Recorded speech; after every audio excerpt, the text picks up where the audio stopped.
Hello everyone, कैसे हैं आप सब? आई वो बहुत अच्छे होंगे। और हम आज आपको अपनी जो मिस्टेक्स है ट्रेडिंग जर्नी की वो बताने वाले हैं।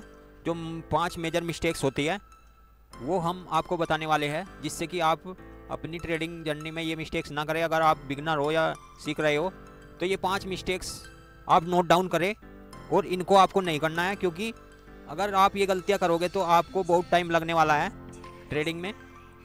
तो इन गलतियों को आप नोट्स बना लीजिए। ये वीडियो आपके लिए बहुत ही ज़्यादा इंपॉर्टेंट होने वाली है, तो आप नोट्स बना लीजिए इन 5 गलतियों की जो मेजर गलतियाँ होती है, और इन पर आप पूरा ध्यान दोगे कि ये गलतियाँ हमें अपनी ट्रेडिंग जर्नी में नहीं करनी है, क्योंकि दूसरों की गलतियाँ से आप अगर सीखोगे तो आप जल्दी ही प्रॉफिटेबल हो जाओगे। तो आइए शुरू करते हैं। और अगर आपने हमारा चैनल सब्सक्राइब नहीं किया तो प्लीज़ सब्सक्राइब करें, क्योंकि हम डेली आपके लिए एक वीडियो डालते हैं। लर्निंग जो भी होती है, जो भी हमने पिछले कई साल में जो गलतियाँ हमने सीख की है वो हम आज आपको बताने वाले हैं। तो आइए शुरू करते हैं। हमारी जो पहली गलती थी, शुरू के जो डेज थे हमारे 1-1.5 साल, हमें यही नहीं पता था कि हमें एक दिन में कितने ट्रेड करने हैं। मैं जो ट्रेड करता था शुरू के 1 साल में, तो मुझे यही फिक्स नहीं था मुझे एक दिन में कितने ट्रेड करने हैं। उसमें 5 भी हो जाए, 10 भी, 15 भी, कुछ लिमिट ही नहीं थी। अगर एक ट्रेड में हमें प्रॉफिट हो गया तो हमें यही नहीं पता था कि एक ट्रेड लेने के बाद थोड़ा रुकना होता है 1 से 1.5 घंटा या आधा घंटा। मैं क्या करता था, एक ट्रेड मैंने किया, उसमें मुझे प्रॉफिट हो गया, तो मुझे यही नहीं पता था कि मुझे आज के लिए ट्रेडिंग बंद कर देनी है, या मैं दूसरा ट्रेड ढूंढने लगता था। साथ के साथ मुझे दूसरा ट्रेड चाहिए होता था, क्योंकि मुझे पता ही नहीं था कि मुझे ट्रेड कितने करने हैं। और दूसरा ट्रेड ढूंढते 5, 7, 10 मिनट के अंदर ही मैं दूसरा ट्रेड में घुस जाता था। मुझे यही नहीं पता था कि मार्केट किस तरह से चलती है, और जैसे ही मुझे उसमें लॉस होता था फिर मैं तीसरा ट्रेड ढूंढता था। इस तरीके से मैं ओवर ट्रेड करता था बहुत ज़्यादा, और तीसरे के बाद चौथा, पांचवा, कितने भी ट्रेड हो जाते थे। मुझे ये पता ही नहीं था कि कितने ट्रेड करने हैं दिन में। दिन में सिर्फ 1 से 2 ट्रेड होने चाहिए, क्योंकि यही हमें प्रॉफिटेबल बनाएंगे। तो आपको भी ये गलतियाँ नोट डाउन करनी है। दिन में 1 से 2 ट्रेड होने चाहिए, इसमें प्रॉफिट हो या लॉस हो, और अच्छे ट्रेड ढूंढने चाहिए हमें। तो आपको ये नोट कर लेना है कि एक दिन में 1 से 2 ट्रेड हो, ओवर ट्रेड नहीं करना है। और जो दूसरी हमारी गलतियाँ थी, मेजर गलती, वो थी हमारा एक दिन का जो लॉस होता है वो हमें फिक्स करना होता है। एक दिन में कितना लॉस हम ले सकते हैं अपनी कैपिटल के हिसाब से, 1000, 1500, 2000, वो भी हमारा पहले फिक्स नहीं था। लेकिन धीरे धीरे हमें पता लगा कि एक दिन में हमें लॉस एक्सेप्ट करना होता है। एक दिन में अगर हमें 1000 रुपये का लॉस हो गया है, 2000 का, 3000 का, अपनी कैपिटल के हिसाब से वो लॉस, तो हमें इसमें एक दिन में अपना लॉस फिक्स करना होता है। क्योंकि अगर हम ओवर ट्रेडिंग करेंगे तो हमारा एक ही दिन में 15 दिन हमें प्रॉफिट हुआ, वो एक ही दिन में जा सकता है। तो इस वजह से हमें अपना जो लॉस है वो फिक्स करना होता है एक दिन में। एक दिन का जो लॉस होता है वो अपनी कैपिटल के हिसाब से फिक्स करना होता है।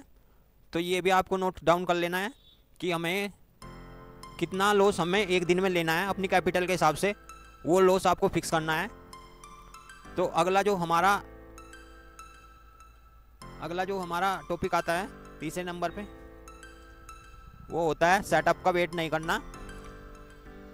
हम पहले क्या करते थे, सेटअप का वेट नहीं करते थे और ट्रेड में पहले ही घुस जाते थे। जैसे कि कोई ब्रेकआउट या ब्रेकडाउन हो रहा है, जैसे कि प्राइस सपोर्ट पर आया, तो हम सोचते थे कि सही है, सपोर्ट तोड़कर नीचे निकल जाएगा।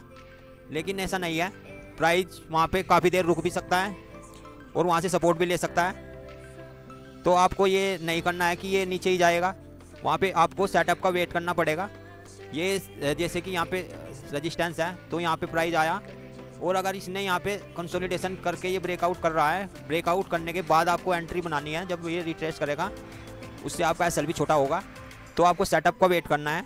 ये भी एक मेजर गलती होती है कि हम इसमें पहले ही घुस जाते हैं कि ब्रेकआउट आने से पहले ही हम घुस जाएंगे और ये ब्रेकआउट दे ही देगा। लेकिन यहाँ पे कंसोलिडेट करके ये नीचे भी आ सकता है। तो आपको सेटअप का वेट करना है। सेटअप का वेट करोगे तो आप अच्छा प्रॉफिट कमा सकते हो, क्योंकि अगर हमने सेटअप का वेट नहीं किया और ये यहीं पे पूरा दिन साइडवेज हो गया तो हमारा इसमें लॉस ही होगा। तो आपको सेटअप का वेट करना है। ये एक मेजर गलती होती है नए ट्रेडर की। तो आपको उसमें सेटअप का वेट करना है। अगला जो हमारा टॉपिक है वो हमारी स्ट्रैटेजी फिक्स नहीं थी। पहले हम किस स्ट्रैटेजी पे काम करते हैं। एक स्ट्रैटेजी जैसे कि हमने आज EMA पर ट्रेड कर लिया, कल हमने सपोर्ट रेजिस्टेंस पर ट्रेड कर लिया, तीसरे दिन हमने कुछ और RSI पकड़ लिया, चौथे दिन हमने, तो इस वजह से हमें अपनी जो स्ट्रैटेजी होती है, या तो EMA को आप पकड़ लीजिए, नई EMA की हमने एक वीडियो डाली है, उसे देख लीजिए आप, चाहे आप सपोर्ट रेजिस्टेंस को देख लीजिए, सपोर्ट पर आया प्राइस तो वहाँ पे देखना है आपको क्या कर रहा है प्राइस, उसकी स्ट्रैटेजी पकड़ लीजिए। तो आपको ये स्ट्रैटेजी आपको फिक्स करनी है कि मैं इस स्ट्रैटेजी को आप ट्रेड करूँगा, तो आपकी स्ट्रैटेजी फिक्स होनी चाहिए। ऐसा नहीं कि आप आज दूसरी स्ट्रैटेजी पकड़ ली, दूसरी और तीसरी चौथी, हर दिन नई। तो इससे आपका क्या होगा कि इससे आपका जो प्रॉपर्टी होगी, मतलब आपको प्रॉफिट करने की जो प्रोबेबिलिटी होगी वो फिक्स नहीं होगी। तो आपको स्ट्रैटेजी भी देखनी है, अपनी स्ट्रैटेजी आपकी फिक्स होनी चाहिए। अगला जो टॉपिक है हमारा, ये 5 टॉपिक हमें बिल्कुल मैन है, जो होते हैं और भी होते हैं, लेकिन ये जो मैन होते हैं यही एक। अगला जो टॉपिक है 5वां नंबर का, ये है हमारा, जैसे कि हमें पहले लॉस होता था तो हम उसमें क्वांटिटी बढ़ा देते थे कि अब लॉस हो गया तो क्वांटिटी डबल कर देते हैं और ये जल्दी रिकवर हो जाएगा। तो ऐसा हमें नहीं करना है, क्योंकि अगर उस ट्रेड में भी हमारा लॉस हुआ तो उसमें हमें डबल नुकसान होगा। तो ये मेजर गलती है, हम क्वांटिटी लॉस के बाद क्वांटिटी बढ़ जाती है हमारी। बल्कि हमें ऐसा करना चाहिए कि जैसे हमें लॉस हुआ तो हमें वहाँ पे सतर्क हो जाना चाहिए कि मार्केट आज हमारी साइड, हमारे साथ नहीं है। हमें आज मार्केट का इतनी मतलब हमारा माइंडसेट मार्केट के साथ मैच नहीं हो रहा है आज। तो हमें देखना है, हमें अपनी क्वांटिटी उसमें कम कर देनी चाहिए। अगर हम 4 लोट से ट्रेड कर रहे हैं तो उस दिन हम 2 लोट से ट्रेड करेंगे, क्योंकि हमें लॉस हो चुका है।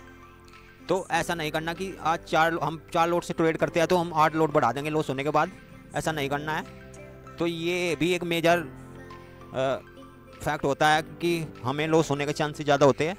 तो ये 5 फैक्ट थे जो हमने आपको बताए, जो हमने अपने शुरुआती दिनों में किए, और ये हर ट्रेडर करता है।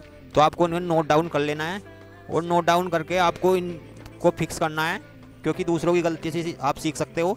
दूसरों की गलतियों से आप सीखोगे तो आप जल्दी अच्छे ट्रेडर बन सकते हो। और हमारे साथ जुड़े रहिए आप, हम डेली आपको ऐसी लर्निंग वीडियोज़ देंगे। तो अगर आपने चैनल सब्सक्राइब नहीं किया तो प्लीज़ सब्सक्राइब करें, और हम मिलते हैं आपको नई वीडियोज़ में। तब तक के लिए जय हिंद।